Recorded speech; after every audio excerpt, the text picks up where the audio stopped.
Bom dia, pessoal. Estamos iniciando nossa aula de revisão de literatura para a nossa prova parcial, tá ok? Então, preste atenção aquilo que vai ser cobrado de vocês na nossa avaliação, tá bom? São 4 questões com o Gregório de Matos, são 4 questões com o Padre Antônio Vieira e 4 questões com arcadismo, né? Vamos começar pela poesia do Gregório de Matos. O que eu vou cobrar de vocês na nossa avaliação, né? Que é importante que a gente leve em consideração, tá bom? Então é o seguinte, são 4 poemas do Gregório de Matos que serão cobrados na avaliação. A gente sabe que Gregório trabalhou com a poesia lírica, amorosa, a poesia sacra, religiosa, e trabalhou com a poesia satírica, né? Então, o primeiro poema que vai cair na prova de vocês, preste atenção àquela característica principal, né, da poesia do Gregório de Matos, né? A questão do jogo de palavras, as oposições entre as palavras, a simetria, né? Cada uma palavra se opondo à outra, para mostrar a mensagem dele, do texto, para mostrar que o texto é barroco, é carregado de antíteses e paradoxos. Ele tenta fazer essa simetria, ele tenta fazer essa oposição entre as palavras. É importante que a gente veja isso com bastante atenção nesse texto que vai estar na prova. O segundo vai ser sobre a poesia sacro-religiosa. Vocês estão lembrados que nós estudamos na sala de aula, ouvimos uma musiquinha de Buscando a Cristo, que é o principal texto sacro-religioso do Gregório de Matos. Então, eu falei para vocês que iria cair, né? Então vai cair na prova de vocês. Então, aquilo que a gente já estudou, já exercitou em sala de aula sobre esse poema, é a questão de Gregório de Matos, quando já estava no final da vida dele, arrependido de tudo que tinha feito, da vida desregrada, errada que ele tinha, ele está pedindo perdão a Cristo, a Deus. Mas ele sabe, ele tenta convencer Deus de que ele é um pecador e sempre foi pecador, mas merece o perdão divino. Então é essa coisa que a gente tem que prestar atenção nos versos, né? No caso, é um soneto do Gregório de Matos, a gente perceber, né, em cada estrofe, né, essa questão do perdão, da busca pelo perdão, buscando a Cristo para que ele seja perdoado, tá?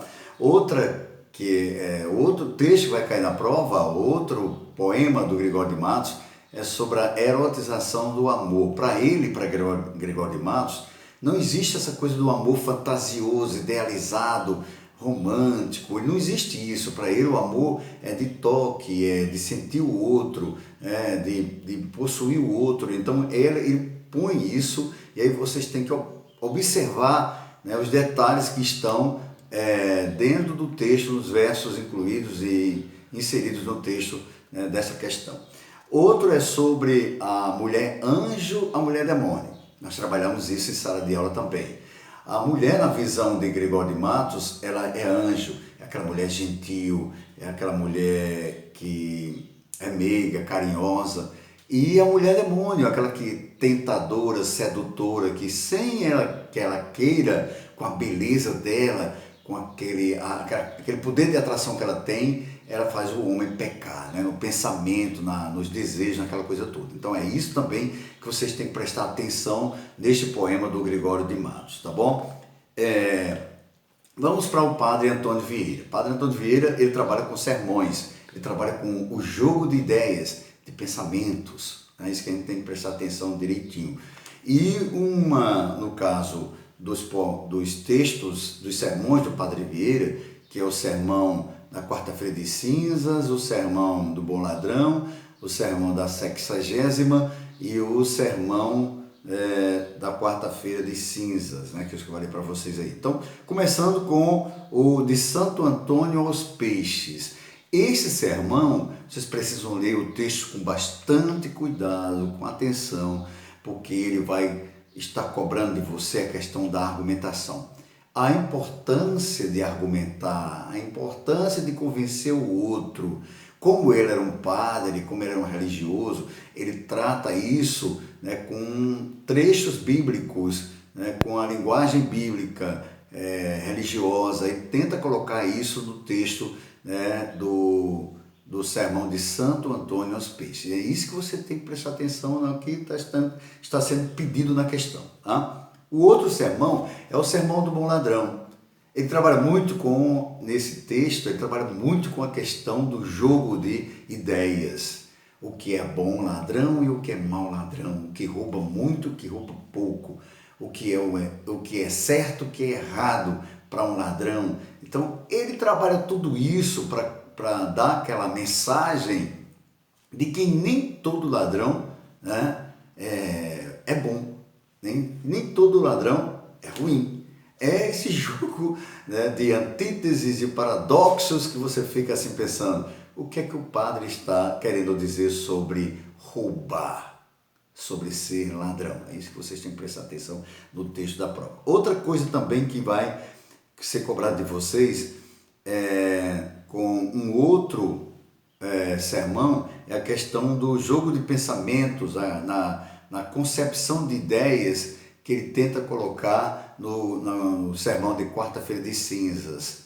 Qual é a conceitualização das ideias, dos pensamentos que ele tenta, né, dar em cada detalhe que ele vai colocando nos argumentos que ele vai construindo este sermão.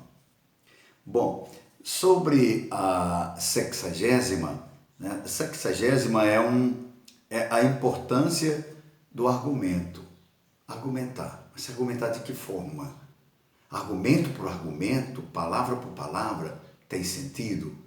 Então, qual a importância de convencer o outro, de mostrar uma mensagem, de construir um pensamento? E é isso que no sermão da sexagésima o padre Antônio de Vieira tenta mostrar para vocês. Agora, cuidado, gente. A gente está fazendo essa revisão para vocês e é bom que vocês façam anotações do que eu estou falando agora para vocês nesse momento, do que eu vou cobrar, que são os conteúdos que vão ser cobrados na prova, tanto por parte do padre Antônio de Vieira quanto do Gregório de Matos. Agora, para a gente concluir as 4 questões que eu vou cobrar de vocês sobre o arcadismo. Primeiro, aqueles lemas, né, que são muito importantes para o arcadismo, que é o carpe diem, que é aproveitar a vida, aproveitar o tempo a visão que se tem sobre o arcadismo, o carpe diem, é diferente daquilo que a gente vê lá no barroco, que se você não aproveitar, você morre, o tempo passa rápido. Não, é aproveitar com prazer, com alegria, aproveitando tudo que é natureza, em harmonia com a natureza. Esse é o carpe diem. Outro, fuga da cidade, sair da civilização, do mundo agitado, né, conturbado, ir para a natureza, vivenciar a natureza, na simplicidade, no tudo que ela pode dar para você. E depois o quê? O desprezar o inútil, somente o necessário. O que é que a gente pode aproveitar da natureza em benefício nosso, né? E, por fim, o lugar ameno, aconchegante, onde você vai viver na simplicidade, onde você vai viver na paz, onde você vai viver o regozijo da alma. É tudo isso que o arcadismo tenta mostrar para vocês, tá bom? Agora falando sobre Tomás Antônio Gonzaga e o Cláudio Manuel da Costa. O que vai ser cobrado de cada um? No caso do Tomás Antônio Gonzaga, é a questão do fingimento poético, pastoralismo.